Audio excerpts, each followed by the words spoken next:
Hi there, Carol Ann Quetta Scraps coming to you from sunny Cambridge, New Zealand. And I'm just going to show you how to make this metric version of a marvellous Funfold. So, I probably didn't show you that well. The flaps kind of tuck under the front there. And so when you put it on display, it's going to be forming this kind of M shape. And it does look really lovely. A great way of using up your DSP as well. You say, where do you write your message? Just got a little panel on the back there.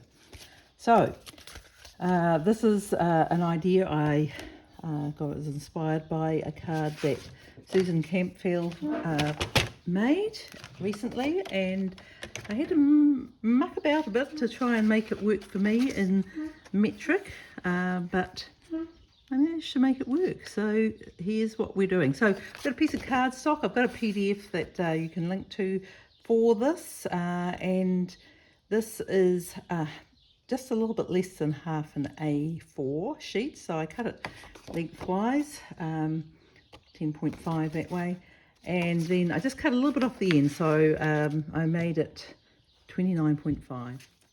So here's my piece, and I'm going to line it up at 6.8.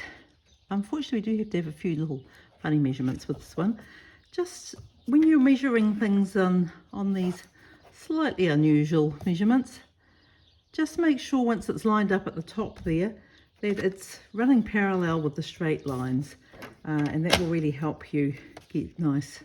Just tuck it in a tiny bit there.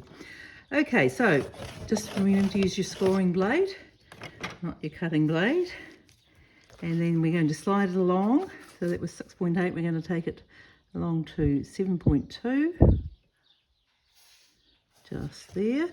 Again, check that it's running parallel, and along to 14 centimetres just there.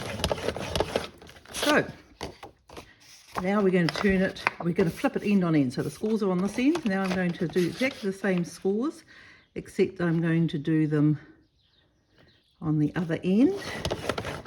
So 6.8, 7.4, and 14. Now I've already cut up the DSP, so we won't need the trimmer anymore. We are going to burnish these folds though, so let's, these, when you're burnishing them again, just to keep everything straight, just kind of make sure the sides are lining up here, and you're going to get a better finish. Right, this is a little bit tricky to get it to fold sometimes, so let's just fold it into position, then straighten it up, and then burnish it. Now these two we're making, as I've done them, they are valley folds, and these ones need to be mountain folds. So let's score 2 mountain folds.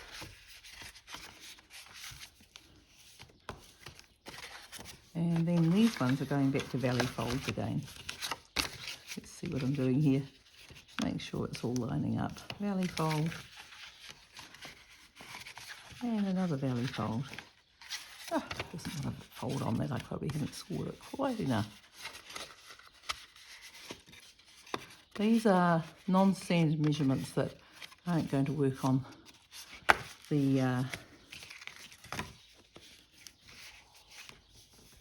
scoreboard either, I'm afraid. So you just have to be a little patient and get everything lined up. So you can see when you get all those bits lined up, these ones being mountain folds, it's going to just pop forward, and these ones are going to fold back, and you get that M shape, which is why Susan called it a marvellous one. So we've got all those bits. Now this is going to be the front of the card, and I decided to use all DSP on this one. This one I use a combination of DSP, and I also use some embossing, and you can definitely mix and match these things. Did use some DSP on the sentiment matte, and I've done the same this, but you can see You get quite a different look using these different papers. So just decide where you want these to go. I think I'm going to pop these ones on the outside. So I'm actually going to just check that things aren't directional. So I might be doing half of this off camera. Apologies if I am. I do have to get back into my Valley. Yes, Valley.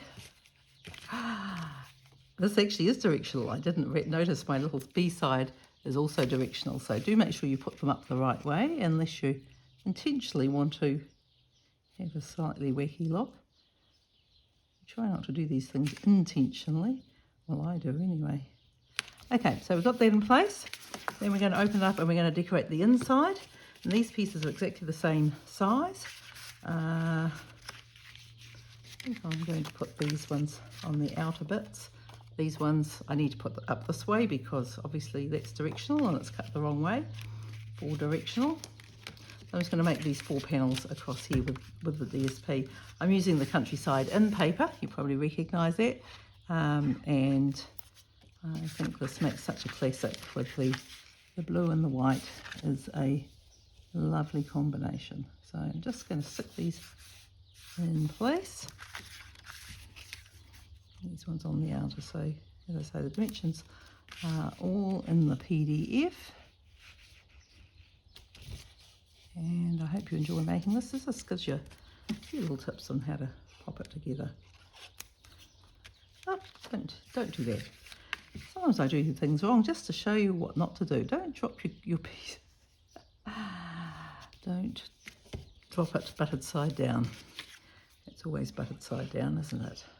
Okay, so here we go with our last little piece for the inside. So we've got these 4 pieces. They should all have an even margin around them.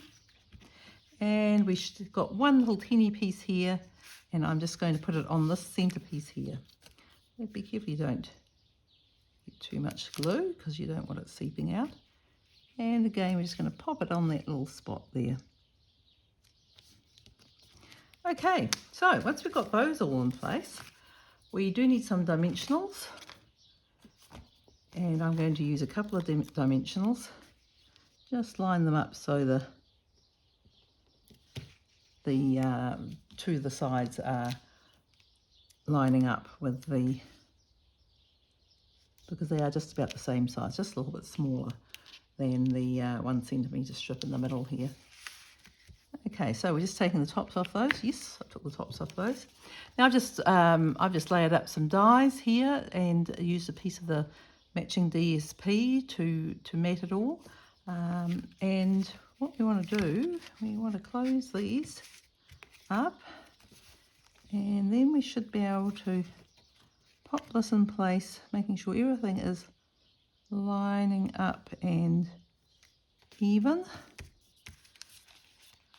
And that's pretty much your card. We have got it open like that. You can see it's going to make a 3D appearance like that. And when you're closing it up, just tuck those little flaps under there. This will fit in the standard size card. And you can, if you've got a lighter colour like this, you can just write straight on the back, or you can put a little insert piece on. And it will be the same size as these ones, which are 10 by 6.3. Right, so that's my little marvellous metric card, Funfold card for January 2024. I hope you enjoy it, and I'd love to see what you make with it. Thank you.